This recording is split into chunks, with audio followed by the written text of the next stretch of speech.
क्या है कि डिफरेंस को 9 से डिवाइड करो। नेक्स्ट पॉइंट है डिफरेंस। अगर आपका difference if difference is divided by 9, अगर आपका डिफरेंस देखो अगर वो 9 से डिवाइड हो रहा है तो इसका मतलब आपकी जो आपके जो नंबर्स हैं, डिजिट्स हैं, वो चेंज हो गए हैं। जैसे अब आपको मतलब जैसे 92 है, 92 को आपने कितना लिख दिया 29, ठीक है। तो डिफरेंस कितना आ रहा है इसका 63।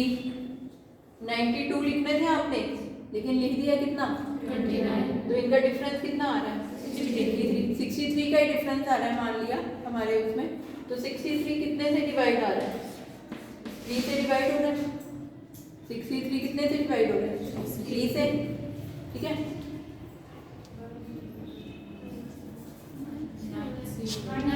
हाँ 9 से, ठीक है। अगर डिफरेंस कितने से 63 हो रहा है 9 से डिवाइड, ठीक है। 63 कितने से डिवाइड हो रहा है 9 से। 9 की बात है ना, 3 से नहीं, किसकी 9। इसका मतलब अपने डिजिट्स को कैसे लिख दिया है, उल्टा पुल्टा लिख दिया है कि लिखना था 92 और लिख दिया 29। अगर आपका डिफरेंस 9 से डिवाइड हो रहा है तो इसका मतलब आपने डिजिट्स को किससे जो है जो लिखना था 92 उसको कितना लिख दिया 29, ठीक है। तो इस तरह से है ये आपका कि ऐसा भी हो सकता है, ठीक है। आपको कई तरीके लगाने पड़ेंगे ये देखने के लिए कि ट्रायल बैलेंस का टोटल कि क्या कारण है। जो हमने डिफरेंट स्टेप्स लिए, अब हम इस स्टेप पे आए कि ठीक है कि अगर आपका डिफरेंस जो है वो मान लिया 63 का आ रहा है तो वो किस कारण से आ रहा है कि 92 को आपने क्या लिख दिया 29, वो 63 किससे डिवाइड हो रहा है 9 से, ठीक है। तो ये भी रीज़न हो सकता है। आप डिफरेंस को डिवाइड करके देखो, अगर वो 9 से डिवाइड हो रहा है, जो भी आपका दोनों साइड का डिफरेंस है, अगर वो 9 से डिवाइड हो रहा है तो हो सकता है आपने अंकों को, डिजिट्स को उल्टा लिख दिया। 92 को 29 लिख दिया, ठीक है। 59 को 95 लिख दिया, ठीक है। उसके बाद अगर आपका डिफरेंस जो है वो राउंड फिगर में आ रहा है, ठीक है, जैसे 1 है, डिफरेंस जो है वो किस में आ रहा है राउंड फिगर में, जैसे 1 है या 10 है या 100 है। अगर इस टाइप में आपका अगर डिफरेंस आ रहा है डेबिट और क्रेडिट, तो इसका मतलब या तो आपने टोटल करने में मिस्टेक की है या फिर बैलेंस निकालने में मिस्टेक की है, ठीक है। या तो अकाउंट्स का टोटल करने में या बैलेंस निकालने में मिस्टेक की, ठीक है। उसके बाद नेक्स्ट क्या है आपका कि ये देखना है आपने क्या आपने अगर अब भी आपका नहीं मिल रहा है ट्रायल बैलेंस का टोटल, तो अब आप क्या देखोगे कि हर अकाउंट को चेक करोगे, लेजर से हर अकाउंट को चेक करोगे क्या हर अकाउंट की पोस्टिंग हो चुकी है। हो सकता है हमने फर्नीचर को लिखना भूल गए हो, परचेज रिटर्न का बैलेंस लिखना भूल गए हो सकता है कि हमने सारे अकाउंट लिख दिए हो लेकिन कैश अकाउंट या बैंक अकाउंट जो कि कहाँ से पोस्ट होना था कैश बुक से, हो सकता है वो लिखना भूल गए हो। तो हमने हर अकाउंट को चेक करना है क्या सबकी पोस्टिंग हो गई है, ठीक है।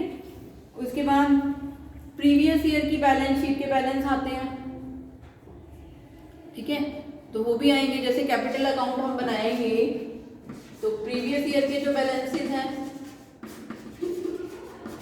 प्रीवियस ईयर बैलेंसेस आएंगे, ठीक है। अब जैसे कैपिटल अकाउंट है, कैपिटल अकाउंट का बैलेंस कौन सी साइड आएगा पिछले साल का credit side by balance BD.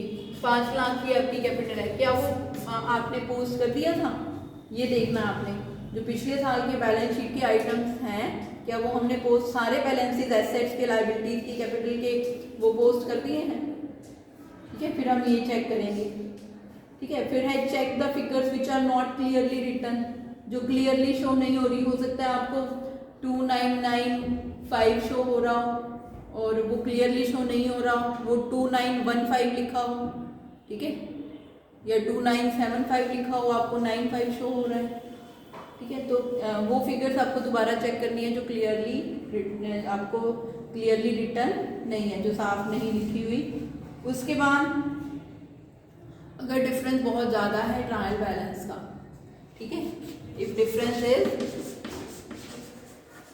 Big, अगर डिफरेंस बहुत ज़्यादा है तो उसके बाद हम ट्रायल बैलेंस को इस ट्रायल बैलेंस को पिछले ट्रायल बैलेंस से कंपेयर करेंगे।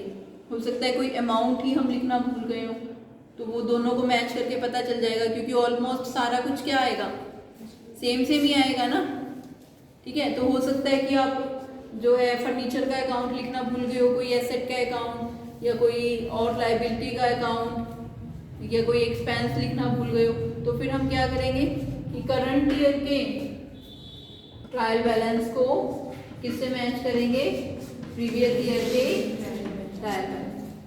अब अगर ऐसा करने के बाद फिर भी नहीं मैच हो रहा कुछ भी, फिर हम हर ट्रांजैक्शन की पोस्टिंग को दोबारा से चेक करेंगे, क्या हर ट्रांजैक्शन की पोस्टिंग हो गई है लेजर में, फिर वो हर लेजर का बैलेंस हम चेक करेंगे, फिर वो उस बैलेंस को ट्रायल बैलेंस में लिख दिया गया है, ठीक है। तो इसके बाद हम क्या करेंगे कि सारी एंट्रीज, ठीक है, कि सारी एंट्रीज की पोस्टिंग हो गई है, सबके बैलेंसेस सही हैं, ऐसा देखकर हम हर एक को टिक करते जाएंगे। जैसे एक कैश अकाउंट का हमने देखा कि सारी ट्रांजैक्शंस की पोस्टिंग उसमें हो गई है, उसका बैलेंस सही है, ठीक है, उस पर टिक कर देंगे। फिर परचेजेज अकाउंट की सारी ट्रांजैक्शन की पोस्टिंग हो गई है, उसका बैलेंस सही है, तो उसकी पोस्टिंग हम चेक करने के बाद, बैलेंस चेक करने के बाद उसको टिक कर देंगे, ठीक है। तो ऐसा करने प्रॉपर जब चेकिंग होगी तो तब तो पता चल ही जाएगा कि कहाँ गलती है, क्या गड़बड़ है, क्यों नहीं मिल रहा, ठीक है। तो ये सब स्टेप्स थे जो हमने किए हैं ट्रायल बैलेंस में। अगर एरर आ रही है यानी कि डेबिट और क्रेडिट साइड का टोटल नहीं मिल रहा, तो हमने ये डिफरेंट स्टेप्स फॉलो किए हैं। क्या है, सबसे पहले दोबारा से हम क्या करेंगे, टोटल चेक करेंगे, फिर क्या है, डिफरेंस देखेंगे कि इतने की पोस्टिंग तो नहीं रह गई, फिर क्या करेंगे, हाफ करके देखेंगे कि इतने अमाउंट की कोई पोस्टिंग तो नहीं रह गई, फिर 9 से डिवाइड हो रहा है अगर डिफरेंस, तो हम ये हो सकता है कि डिजिट्स क्या हो गई हैं, इंटरचेंज हो गई हैं, ठीक है। 92 का 29 लिखा गया, ये 29 का 92 लिखा गया। फिर उसके बाद क्या था, अगर राउंड फिगर में है तो हो सकता है टोटल और बैलेंसिंग में मिस्टेक हो। उसके बाद हम हर अकाउंट को चेक करेंगे लेजर से कि सब अकाउंट की पोस्टिंग हो चुकी है, ठीक है, फिर भी नहीं मिल रहा, तो हम प्रीवियस ईयर के बैलेंसेस को देखेंगे, कैश एंड बैंक को देखेंगे, क्या कैश एंड बैंक का बैलेंस ट्रांसफर हो चुका है, ठीक है। और अगर ऐसा करने पर भी नहीं मिल रहा तो हम प्रीवियस ईयर के बैलेंस से चेक करेंगे ट्रायल बैलेंस को, ठीक है, फिर भी नहीं मिल रहा तो हम लास्ट में क्या स्टेप फॉलो करेंगे, सारी एंट्रीज को देखेंगे, क्या सारी एंट्रीज, एक एक अकाउंट को चेक करेंगे, क्या सभी एंट्रीज उस अकाउंट में पोस्ट हो चुकी हैं। फिर अगले अकाउंट को लेंगे, क्या सारी एंट्रीज की पोस्टिंग हो चुकी है, ठीक है, फिर हम टिक करते जाएंगे, हर ट्रांजेक्शन को देखेंगे जहाँ जहाँ उसकी पोस्टिंग होनी है, ठीक है। तो ये डिफरेंट स्टेप्स है जो हम फॉलो करेंगे, ठीक है।